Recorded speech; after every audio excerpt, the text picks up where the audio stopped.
বন্ধুরা, আমি রিয়াঙ্কা। আমার একটা ভিডিওতে তোমাদের সকলকে ওয়েলকাম। আর আজকে আমি অনেকদিন ধরেই ভাবছিলাম জানো তো একটু ফুচকা খেতে যাব, তাই তাড়াহুড়ো করে সন্ধে না হতে হতেই মায়ের থেকে 30 টাকা নিয়ে আমি ফুচকা খেতে চললাম।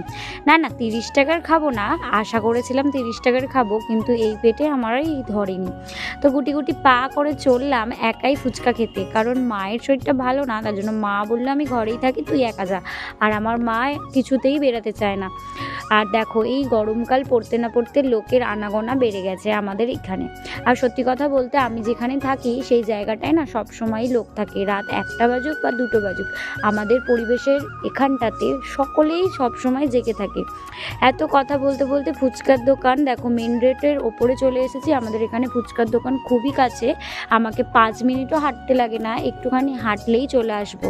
আর সামনেই দেখছো এ দেখো ফুচকার দোকান, দোকানের সামনে চলে এসেছি। আর এদিকে চলে এলাম ভিডিওটা করব বলে।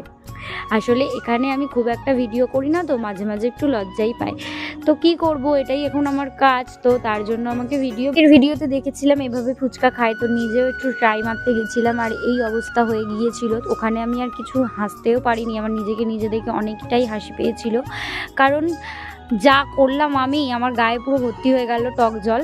ওর জন্য ওখানে ক্যামেরা বন্ধ করে খাওয়া দাওয়া কমপ্লিট করে মিষ্টির দোকানে চলে এসেছি একটু ভগবানের জন্য, কালকে বৃহস্পতিবার, ভগবানের জন্য একটু মিষ্টি কিনে নিচ্ছি। আর আমার আজকে সত্যি কথা, যেটা নিয়ে আমি এতদিন স্বপ্ন দেখতাম, আজকে একটা স্টেপ আমার ধাপ পূরণ হয়েছে, তো অনেক অনেক আমি আজকে খুশি।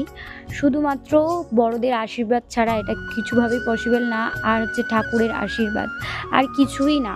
লাইফে অনেক বাধা বিঘ্নতা আসে, সেগুলো অতিক্রম করেই আমাদের জীবনে এগিয়ে যাবার, এটাই হচ্ছে আমাদের লাইফের পার্ট।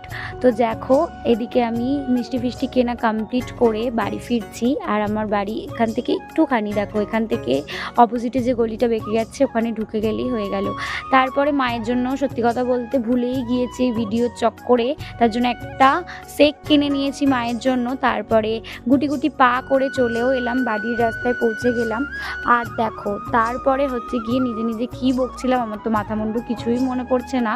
তো যাই হোক, তো তারপর আমাদের এই পাড়ার দোকান থেকে আমি দেশলাই নিয়ে নিয়েছি। আর দেশলাই হচ্ছে গিয়ে অনেক ইম্পর্টেন্ট জিনিস গ্যাস জ্বালাবার জন্য। তারপরে গেট খুলে দিয়েছে মা, আর মায়ের মুখে হাসি দেখো, মা ভেবেছিল আমি অনেক কিছু আনবো, তারপরে আমার মা এটা দেখে ভাবতেই পারিনি আমি এসব নিয়ে যাব, তো মা কিছুতেই বলছে আমি খাবো না। আমি ঘরে ঢুকলাম, আর এইভাবেই আমার নতুন একটা ভিডিওর সাথে শেষ করলাম।